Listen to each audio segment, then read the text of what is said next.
Hello everyone, welcome to another Stukent expert session. My name is Braden Unsicker. I'm really excited to have David Mason with us today. David is a talented organizational development consultant and is the director of data science for a company called DecisionWise. DecisionWise is an industry-leading survey platform that provides data about organizational and individual performance, potential, and culture.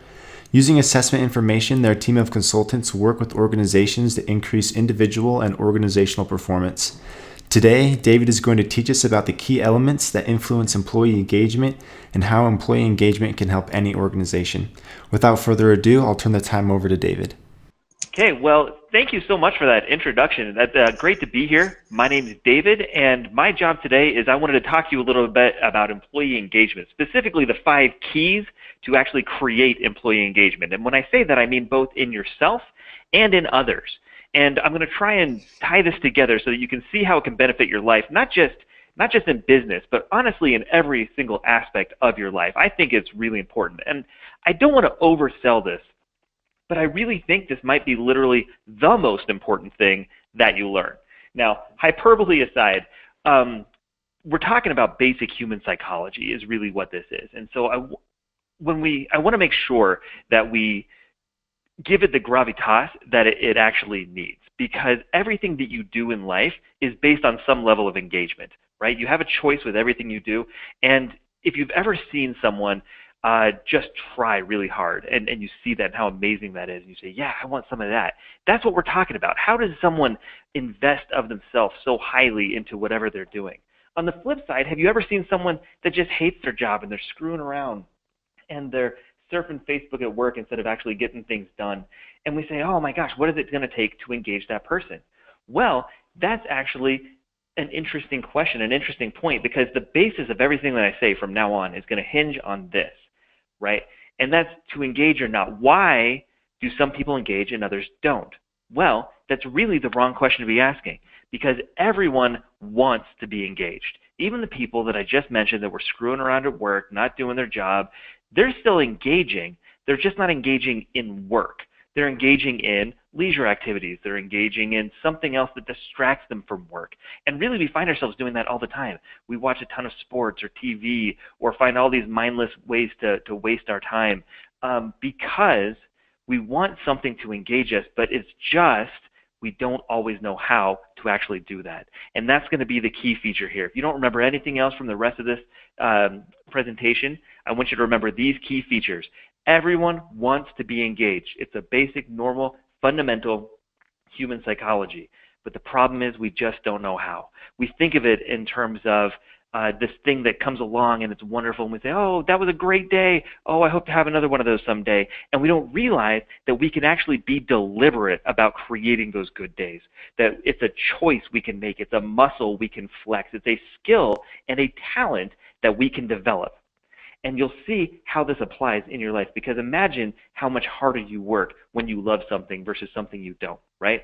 We'll talk about that a little bit more later. But first, I want to ask you a question. What does a good day at work look like for you? And I want you to actually answer this, right? I want you to, I'm going to pause. I'm just going to like bluster for a little bit. I want you to actually go in your head and answer, when I have a good day at work, when I come home and I'm excited to tell someone about my good day at work, what happened that day? What is it that you were so excited about that made you want to tell someone about it, that gave you that positive energy? Now hang on to that answer, because we're going to revisit this in a little bit. What I want to do now is I want to talk a little bit about what engagement is not. And to do that, we have to start off with the employer-employee contract. So when you go to work for someone, what's in the contract? What are you actually agreeing to do? And what's the reciprocity? What's the agreement in turn? And it's basically this. I will give you my work. I will give you my time. I will give you my effort. You will give me an adequate, appropriate amount of money. Everything else is kind of just ancillary. 401k, other benefits, those are all just, again, just ways of paying you. But things like respect and value and fun and all those things, those are not in the contract. A contract in its most basic form is just quid pro quo. I will give you this, you will give me this. And in fact, you can even think about it in terms of a balanced scales, right? And when the scales are balanced, when the quid pro quo is equal, you have satisfied the terms of the contract. And in fact, you are satisfied. Now, satisfaction is not engagement. Satisfaction is simply that you've been equal with the contract, right? The contract is appropriately fulfilled. Now, can a contract get out of balance? Absolutely. And in fact, one of the easiest ways for a contract to get out of balance is through hygiene factors, the things that you don't even notice until they're gone, right? And that's the reason we've got this guy brushing his teeth, is because for the most part, and I'll even use you as an example right now, how many of you thought about having brushed your teeth this morning? Probably didn't even think about it until I just brought it up, right? How many of you are walking around with a little extra pep in your step because you brushed your teeth extra nice this morning? Well, probably no one. You didn't even think about it. Now, how many of you have ever gone through a day without having brushed your teeth in the morning? Man, it's all you can think about. You're not smiling. You're covering your hand with your mouth. You just can't function the same way. And so hygiene factors, things like your compensation, your benefits, having appropriate and adequate tools, their work conditions, your job security, these are your safety. These are all things that you don't pay attention to until they're gone. And when they're gone, boom, your balance scales gets out of whack. And then suddenly you're dissatisfied with your job, right? Now, if you can be out of whack in a bad way, can you be out of whack in a good way? And the answer is yes, absolutely. Do you know what this is? These are nap pods, right? Google's famous for doing these nap pods. In fact, and other companies are starting to catch on.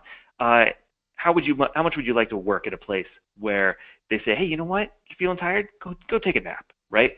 And a lot of companies say this is the future of engagement. They say what we need to do is throw those satisfaction balance scales out of whack in a good way until instead of being dissatisfied, you're super satisfied, right? And super satisfied equals engagement. And that's a reasonable assumption, right? And so in fact, people just start throwing more and more perks at you. Here's a foosball table. Here's a Wii in the break room. Here's a gym membership or free food or a cereal bar or something like that. Really just anything you can think of. People are throwing that as perks. Pet bereavement, for example. Now, here's the thing. How much does that actually create engagement? And the answer is it kind of doesn't really at all. And I'll give you an example of what I mean. There's happiness research that shows that the environment doesn't actually create happiness. It can influence happiness, absolutely. And in fact, the example they use is winning the lottery. You absolutely get happier by winning the lottery. But that happiness only lasts for a couple of years, and then you go back to where you were before. On the other hand, you might get into an accident, lose the loss of your limbs, get paralyzed. And that makes you sad. You are less happy when you are paralyzed, right? But even that only lasts for a couple of years, and then you kind of go back to where you were before. The idea being that happiness is not just this thing that exists, that the environment dictates to you. It can influence it, absolutely, but eventually you adapt. And that's a real positive. Humans are very good at adapting to these things. It's not so positive when you're a senior leader trying to throw all these perks at people. You can throw as much money as you want at people, and there is never going to be a time when someone says, oh, you know what, that's too much money. Please stop. I'm as engaged as you could possibly be. Please keep your money, right? No, they will always say, yeah, give me more. Hey, here's a gym membership. Oh, okay, well, that gym's not very good. I'd like a better one, right? Okay, it's free food on Monday, right? And Taco Tuesday. Okay, well, now I want Fajita Friday as well. We're always going to adapt when we're talking about perks, when we're talking about satisfaction elements. And so the second thing I want you to realize here is that satisfaction is not the same as engagement. I know a lot of people conflate the two. They use the words interchangeably. That's just not the case. Satisfaction is not engagement. Satisfaction is this quid pro quo transactional environment where it's really just the balanced scales. And you can get out of balance in a good way, and people will work a little harder, but eventually they're going to readjust and recalibrate, and it's going to be even again no matter how much you throw on one side. People will always adjust to that status quo, right? They will always say, oh, well, now I'm getting $1 million a year. Now I want a cost of living increase as well, right? You know what's better than $1 million? $2 million. And so there's never going to be a time when satisfaction will create engagement. I'll use you as an example. Remember when I asked what a good day at work looks like for you? You said whatever you want. I'll give you this example. I've asked this question 1,000,000 times, and the answer is always going to be something along the lines of, I was able to help someone today. I was able to check off a list. I accomplished something important today. I was working with people I really enjoy. 9 times out of 10, that's the answer. The 10th time, it's usually something like made a sale or my boss wasn't there, so I got to screw around, right? But 9 times out of 10, it's I accomplished something. I worked incredibly hard. In fact, the answers are so counterintuitive because they always have something to do with working harder. Good days at work almost always involve working harder and working more intensely. And then you go home and you're tired, but you're also energized because of how much you enjoyed that work, how much you were able to invest yourself of it. And in fact, that's why we need to talk about what the definition of engagement is. We talked about what it's not. It's not satisfaction. It's not transactional. It's not something that you can adapt to.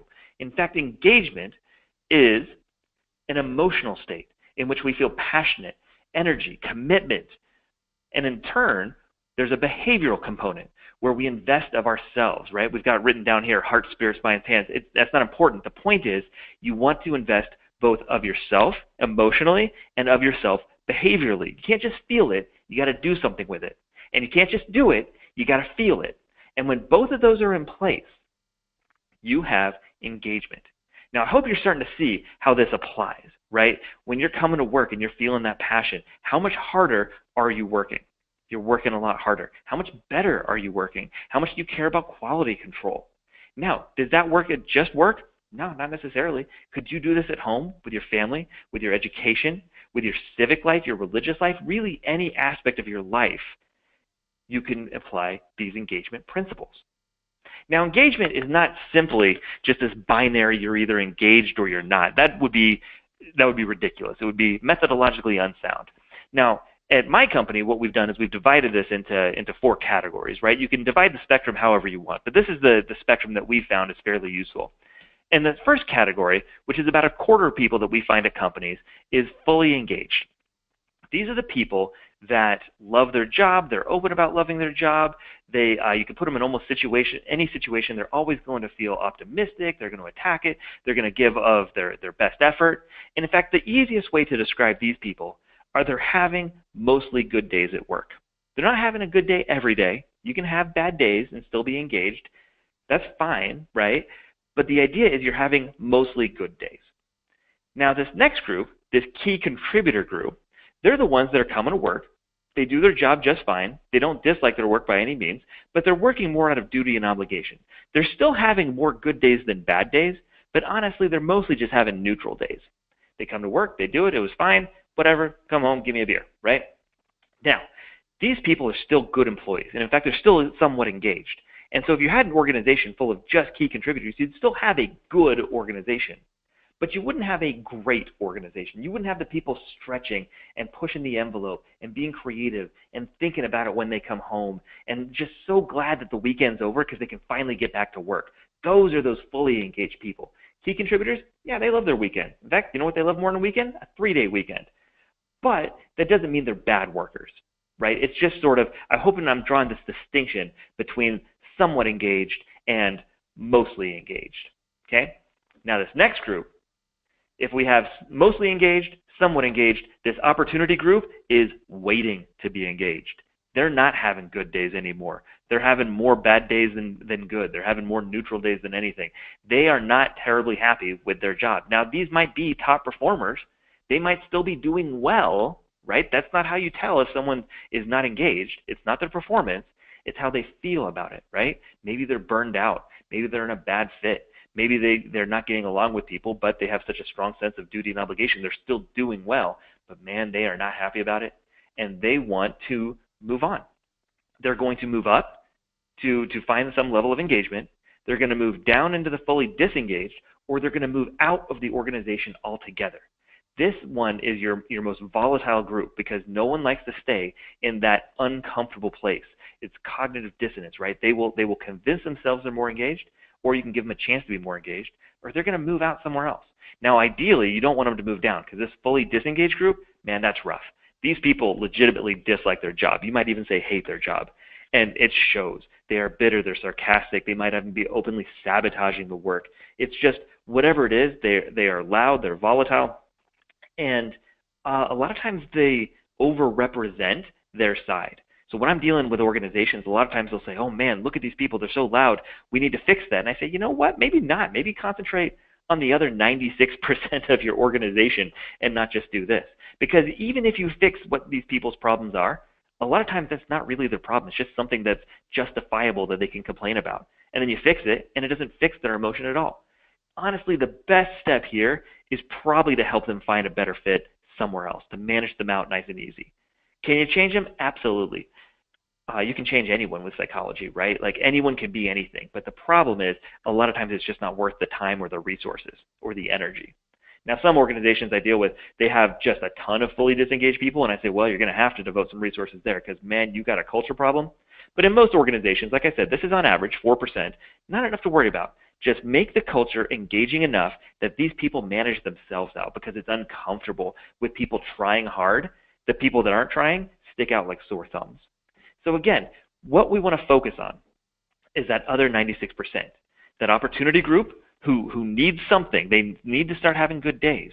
Or that key contributor group, because their problem, they're still somewhat engaged, but it's still mostly based on the environment, right? They are extrinsically engaged. It's the environment that's helping them be engaged. When a good day comes along, it's not anything they had control over. They just enjoyed it, and then it was gone, and they say, oh, bye, I wish I had another one of those.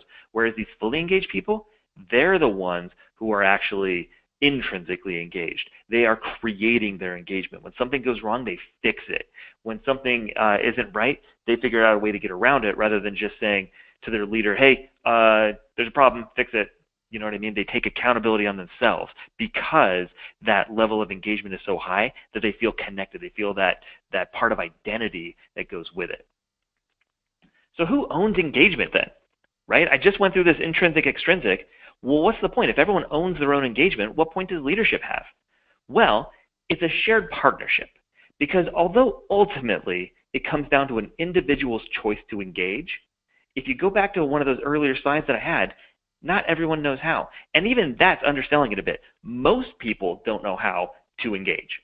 And so your job as a leader is to help people see the path, to give them the right opportunities, to create an environment in which they can choose to be engaged, to allow them permission to do so, to help teach them what those opportunities are, to identify them, and then take advantage of them. But when it comes down to it, you can't ever engage someone else. The most you can do is help them engage themselves. And so that's why we call it a 50-50 shared partnership, is you can do a ton to help others. But ultimately, you have to give them the skills to do it themselves. Now, how do you do that?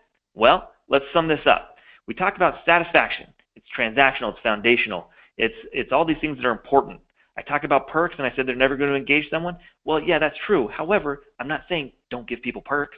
Oh my gosh, no. Make sure people are paid adequately. Make sure they're safe. Make sure they have the tools and resources. It's why I've got this slide. It's a metaphor of stairs. This is transactional, foundational. You need this in order to be engaged. Because if you're not getting paid well enough, well then, hey, it doesn't matter. If you don't feel safe at work, then, hey, it doesn't matter. You shouldn't even be talking about engagement at this point. You need to be taking care of the satisfaction elements first. Now remember, the satisfaction elements are those ones that are transactional.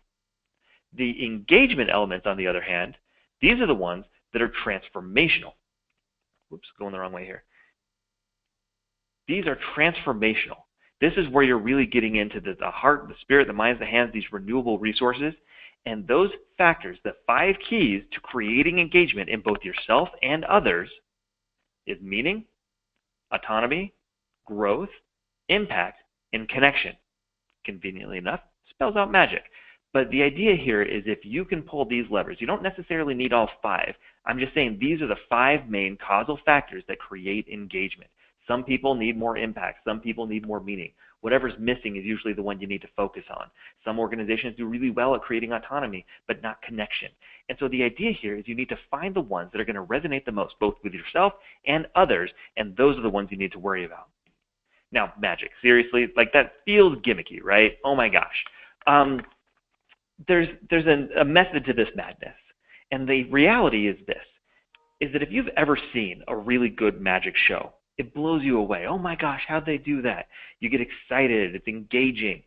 Now, when you pull back the curtain, though, and you say, oh, really, that's all it took to create that magic trick? That's all you did to make someone disappear? You just maybe look over here and they walked off the stage? That's it? Geez, I could do that. And that's what I want you to get out of this. is that engagement is within your control. Engagement, the foundational principle of how everyone interacts with each other and the world and how much they engage in their job, is within your control. It's deliberate. It's a skill you can harness once you understand these 5 keys and how to create them in others. So the first key here, meaning. Your work has purpose beyond the job itself. This one is so important. It's really fortunate that it comes first in the word magic, because I think it might be one of those important ones. You need to find purpose beyond the job itself. Otherwise, you just won't have the necessary staying power to do it. And meaning comes in 2 different ways. There's intrinsic meaning and extrinsic meaning. Intrinsic meaning is when the job is very obviously meaningful in and of itself, right? When I'm asking people in my seminars, I say, name a meaningful job. People say doctor. They'll say teacher. They'll say parent, right? All the police officer. These jobs that are just usually helping people, saving lives, educating the youth, whatever, right? These are ones that are very obviously meaningful. And then I say, give me an example of a meaningless job. And people will normally start spouting off something like, oh, telemarketer, politician, lawyer, this is the chance to really just throw your friends under the bus and make fun of them, right? But eventually someone will always come out and say, I don't know. I think that every job has some level of meaning to it. For example, if I'm working to put my kids through college, I don't care if I'm out there, spreading fertilizer or, we'll say being a politician or a lawyer, like I said earlier, right? Being a telemarketer, picking oranges or something like that. Jobs that people normally look at as like, oh, I can never do that, really have a ton of meaning. Hey, I'm doing this to support my family. I'm creating survival. I'm putting my kid through college. I'm new to this country, and I'm making it on my own 2 hands, my own steam. That's something that's incredibly meaningful, and that gives you the power when you have trouble having the energy to put through the same red tape and the same paperwork and the same difficulty standing on your feet for 12 hours or whatever it takes. You need to harness that energy that comes from doing it in something meaningful. Does that make sense? I hope you understand how important meaning is and how you can create meaning in any situation. It doesn't have to be just some obvious employment where you're doing that. You can do it at literally any employment opportunity you have. There's always some level where you can find a value of yours that aligns with what you're doing. The next key is autonomy. The power to shape your work and environment in ways that allow you to perform at your best. Now, the first thing to say about autonomy is that it's not anarchy. It's not just freedom, right? I don't just say, hey, you have whatever choice you want. That would be terrible for most people. They would hate that. It's the correct amount of freedom, the one that allows you to perform at your best. If I just said, hey, you are now a doctor, and I'm going to give you complete autonomy on however you want to complete that surgery. Well, shoot, that's going to be terrible. You wouldn't want that at all. In fact, you'd want to be micromanaged all the way through the surgery so that you don't accidentally kill someone, right?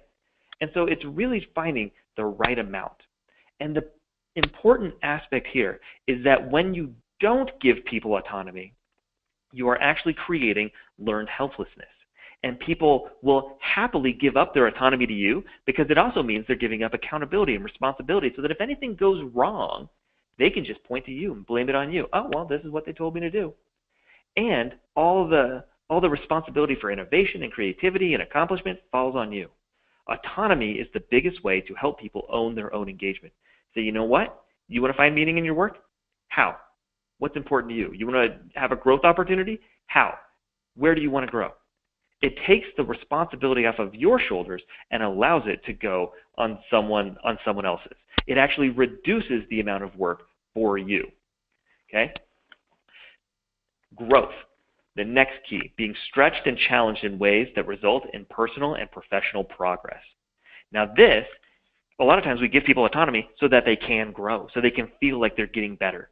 This is so important because people always want to grow. No one wants to stagnate. No one wants to just atrophy into just a little worm, right? You want to be able to get bigger and better in yourself.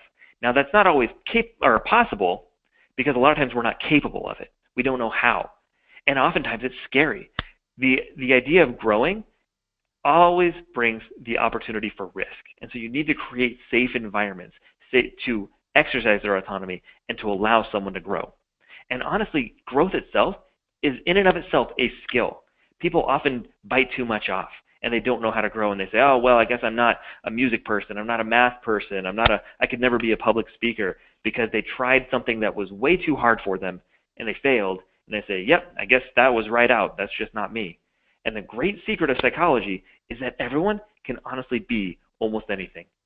We're more similar than dissimilar, and the idea that someone is more of a math person than others, maybe, but we're talking like 0.001. It just means you had a bad teacher more than anything if you're not good at math. So the idea is you want to help people feel hope that they can grow. And then you give them those opportunities and they love it, right? This is so engaging for people. The next key, impact, seeing positive and worthwhile results from the work you do. If growth is seeing improvement in yourself, impact is seeing improvement in others. This is the difference you are making in the world. This is your mark that you're leaving. This is how you matter in the grand scheme of things. And people always want to feel like they're making an impact. Maybe that's recognition, right? Maybe that's someone saying, hey, good job, attaboy, like good on you. Maybe it's seeing some sort of metric of, hey, I sold 10,000 shares last year, now I'm at 20,000. Like I doubled it. I'm making a difference. I'm improving. I'm getting better at helping others. So you want to make sure that people see how to create an impact. And the ways to do that are really just, you want to help people feel more proximal to the results. You want to make sure that they're measuring the results, and you want to make sure that the results are meaningful, right? You don't want to see an impact in something you don't care about. So make sure that it's something that they care about, and people will feel better. They will feel more engaged the more they see how they're making a difference. Last one. Now, I said meaning was the most important. Well, this one might be the most causal, right? People find meaning all the time, and we're good about it, right? This is one where we're not as good. The sense of belonging to something beyond yourself. And when we run stats, this one comes up 4 out of 5 times. It might even be more than that. In every organization, the thing that drives engagement the most is how much you belong. It's not how much impact you're making. It's not how much autonomy I have. Those are all important. They show up, but they're always second and third. You want number 1 every time? Connection. Helping people feel like they belong. And that's not just a social connection that I get along with my peers. It's feeling like the company cares about me as a person. Sometimes that comes through perks, like we said, right? Hey, they're giving me maternity leave. They're giving me paternity leave. They're giving me a really nice 401k match, right? That's something. But it's also, they listen to me. If I bring something up, they value my opinion. They always want to make sure that I have good work-life balance. They take my side in a customer dispute. It's feeling like you matter to the company is possibly the number 1 causal factor of creating engagement. And so you need to have that, always looking through that lens, both in yourself and others, if you want to create engagement. Now, those are the 5 keys of creating engagement. But guess what? Engagement doesn't solve every problem, right? It helps, but it doesn't solve every problem. In fact, what engagement does, if you've got, say, your conveyor belt breaks down and the manufacturing shuts down, or we had this happen just the other day for us, is our internet went out during the storm. And what could we do? We couldn't just say, hey, we're all engaged, internet, work. It just doesn't work that way. But what it does do is it allows people to deal with the problem. So instead of just being like, oh, free day, we don't have to do anything, people started getting out their phones and creating hotspots and answering and doing everything like that. Some people went down to the library to work from there. People found ways to proactively create solutions rather than just be like, hey, someone tell us what to do. Otherwise, I'm going to sit here and just eat Slim Jims all day, right? It's figuring out a way to deal with all your problems. That's what engagement does for you. So what's the point? I wanted to finish off and talk about a couple of places that I thought were pretty nice, where I saw these keys actually help actual companies. This first one, Autonomy Awakens Action. This was a utility in the Midwest, and they were a really good organization. The senior leadership was getting incredible marks, but they were burning out because they had to do everything. And so when I was in there with them, I said, here's what you need to do. You need to give the power back to the people. Say, you are now responsible for creating a good working environment. We've been doing it too long. We don't have time. If you want improvement, it's got to be you. And the first thing they did is the employees said, okay, like half of them joined an engagement committee. We said, make an engagement committee. Normally it's like 5 to 10 people, right? Half the organization joined because they all wanted a say in how to make it better. And we put them together. We showed them how to do it. And they are over the moon about doing it. And guess what? They're taking the responsibility for how to improve the organization. Senior leadership suddenly has all this free time because all they have to do is say yes or no. Yes, that'll work. No, we don't have budget, right? And everything's being taken care of.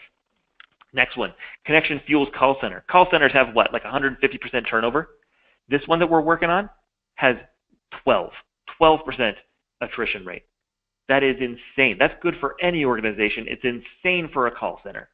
And the reason is they feel like they belong. Now, one of the things that I thought was especially interesting is they are all about perks. They love perks, right? I visited their game room. It's phenomenal. But what's interesting is it's not just a game room for frontline employees to throw them a bone. Senior level executives will often be seen down there playing pinball or joining in and just playing foosball with some of the other employees. It's not just like, oh yeah, here's a perk, but we don't expect you to use it. It's, no, this is fun. Have fun. This is what we want. If you're not having fun, then this might not be the right place for you. And so they feel like they belong. And they're getting those connection points. And it's really paying off. They score so high in engagement year in and year out because they've embraced these values of making sure everyone feels like they belong. The last one, growth score grows everything. This was an organization, national organization that is in a dying industry, right? There's just not a lot of hope for the future. And so when they got their engagement surveys back, they had really low results all the way across the board. And one of their lowest one was like at 5% favorable. Just no one could say anything nice about this idea of, hey, I believe in the direction of this company or anything like that. And so they said, oh my gosh, we got to fix that. We got to come up with a branding program. We got to explain our business strategy. I said, you know what? Let's look at the drivers. And one of the drivers was growth. It wasn't this other stuff. I said, you know what? I know it's going to be weird. Ignore that. I want you to focus on growth instead. So they did. They focused on growth, helping people have growth opportunities. And even if they weren't opportunities that would help them there because there just weren't the promotions available, they were growth opportunities that would say, this is a good resume bullet point. If you leave us, we are training you for your next job and it might not be with us. They did that for a solid year. When they came back, every one of their scores had improved. Stuff that they hadn't worked on at all still went way up because by showing that they cared, by offering those growth opportunities, it helped them feel like they belong, and that created this feeling that permeated throughout every single question that we asked, so that suddenly they were more optimistic about the future, even though they probably shouldn't have been. It just shows that there's this contagion effect, that everything starts being seen through these rose-colored glasses. Engagement is the key to everything. And I made a joke earlier about not overselling it. I'm going to oversell it now. Engagement is the thing that will help you deal with every problem. It's a basic, fundamental human need. We need it. We're terrible at it. But if you can be the ones to harness it, if you can grasp that, if you can corral that and make it something that you can use as a competitive advantage, you will be seen as a wizard because it will just blow people's mind how you're able to get so much extra effort out of people. My name was David. I really appreciated the chance to talk about engagement. I hope I was evangelizing it enough for you. I believe in it. I think it's the key to everything. If you have any other questions or comments, feel free to reach out, contact me. I'm happy to talk about this at any time. Talking about this gets me out of doing real work, right? Like, I love this. I'm happy to talk about it as much as you want. If you want more specific examples or how to apply it specifically in your situation, like I said, reach out, call, email, text, Pinterest, Snapchat, whatever you want, and I'll be happy to talk about it. But with that, go forth, engage, and I hope this gave you enough tools to at least start on your engagement journey. So thank you very much.